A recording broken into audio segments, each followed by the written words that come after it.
Welcome back to my channel. I'm Sigourney Rosario, where I encourage individuals to boss up in their business, boss up in their self-love, and you already know we've got to boss up in our faith. Today's video I am super excited about because we are going to be discussing self-care for busy women. Let's go ahead and hop into it. Let's go ahead and discuss it. The first tip I want to tell you when it comes down to self-care for busy women is you have time.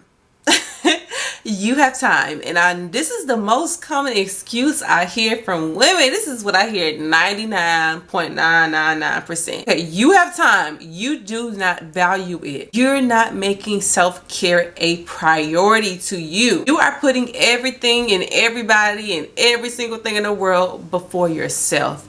And I'm just telling you, now I'm a single woman, but for the married women that I know who really and truly value self-care, what they say is that if I don't do my self-care regularly, I'm off. I'm completely like, it's just not a good week for me. They really and truly value self-care because they realize that for them to be at their full capacity, they need to pour back into themselves. So you have time. You do not value self-care. And that's my number one point. Self-care can be fit into the schedule. But again, you are putting everything and everybody before yourself. The second thing I want to tell you when it comes down to self-care for all of my busy women out there is that you have to figure out when you can fit it into your schedule. Now, everybody has different lifestyles, different schedules. There's nothing set in stone that you have to do. But I will tell you this, say for instance, you are single, right? You're single like myself, you have a full-time job, you have different streams of income, you have business stuff. You may consider yourself to be too busy for self-care, but you can fit it maybe into your morning time. You can fit it maybe into the afternoon time. Whatever you have to do, try your best to fit in that self-care. And again, it looks different for different types of people. You can also fit self-care in during lunchtime. When you are eating healthy, when you are taking care of your body, when you're drinking water, that is a form of self-care because you're taking care of your body. Self-care doesn't necessarily have to be you spending a whole day at the spa. Self-care doesn't necessarily mean that you're getting your nails done. There are some women I know who don't like getting their nails done. Okay, they choose to get a pedicure. Self-care doesn't necessarily mean that you're getting a facial. Self-care is what makes you feel good, what makes you feel relaxed, what is pouring back into you. For you, if you like planting and you like gardening, go outside, plant you a plant and garden for 10 minutes, 20 minutes. That is a form of self-care. You enjoy looking up at the clouds and thinking of your next business plan. Go outside, get a towel and look up at them clouds to get your next business plan. You have got to realize that you can fit it into your schedule. Every schedule is different. Every form of self-care is different because we are all different women. So do not feel pressured that self-care has to look like this or it needs to be this or you have to only be, spending a whole day to yourself. For people who are busy, look, at the most we're gonna get 30 minutes. We're gonna get 30 minutes to ourselves. So really and truly fit it into your schedule and make it make sense to you. The third thing I want to tell you when it comes down to self-care is make it a routine. Now this is the mistake that a lot of women do, is they do not make it a routine. And so because it's not a routine, you have to kind of think about it. So when you wake up in the morning, your routine should maybe consist of reading some type of devotional, some type of word, brushing your teeth, taking a bath, taking a shower, all of the basics. It should be a part of your routine. You see how that's a routine, how you just do it without even thinking? Devote some of that time to self-care as well. Devote it into your schedule so it starts to become a routine. So maybe every Thursday you take a walk. It's a 10-minute walk, but it's your time to yourself. Maybe every single day you read some type of book that's furthering you into your purpose or your calling. That is a form of self-care because you're taking care of your mental health. Maybe every Saturday you do brunch with your friends. That is a form of self-care because that is social. You're taking care of your social life. Every single thing that you want to do, every single self-care activity, it needs to be a routine. So you do it without thinking. You don't have to schedule it in. It doesn't have to be this big ordeal. Maybe sometimes you want to do a bubble bath. You do a bubble bath Friday night when the kids are asleep, when your husband doing his thing. And that can be your time, but make it a routine. Make it a routine. The fourth thing I want to tell you when it comes down to self-care is that it is not a waste of time. It is not a waste of time. A lot of people feel like pouring into themselves is a waste of time. It's not, because the more you pour into yourself, the more you can pour into others. I always say this in my videos. You can't pour into others if your cup is empty.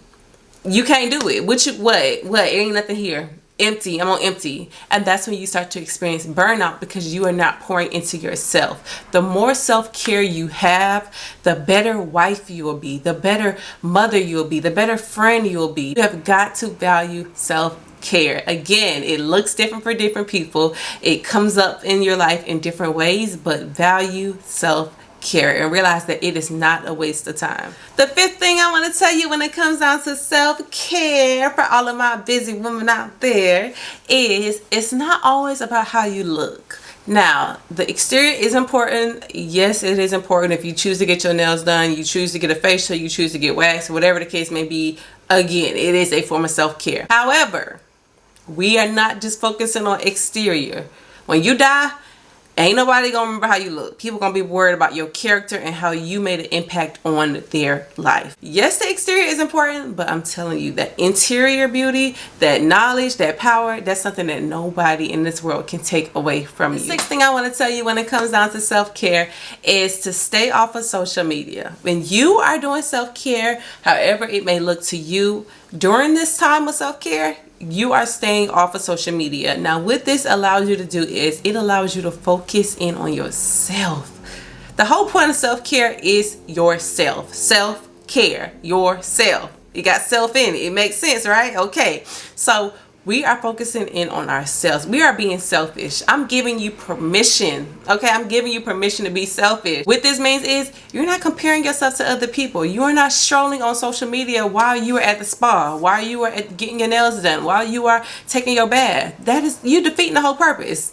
Do not worry about what everybody else has going on. Focus this energy on yourself. Focus this love on yourself. Focus everything, all of your energy on yourself. Listen to self-love affirmations. Listen to inspirational word. Listen to a sermon. Listen to a podcast. Listen to an audiobook. Whatever you got to do to get yourself in a good mindset, do that. But try your best while you are doing self-care to stay off of social media. The next thing I want to tell you when it comes down to self-care is to let your family or let the people around you know, hey, this is my time for self-care. Now, this is extremely important because it allows you to kind of set some time alone by yourself to realize that this is my time to myself. Now, if you have children, if you have a husband, you have a family, okay, I don't have that yet, so I'm talking from a different perspective. Let your family know, let your friends know, let your bae know, let everybody know, hey, at 2 o'clock on Friday,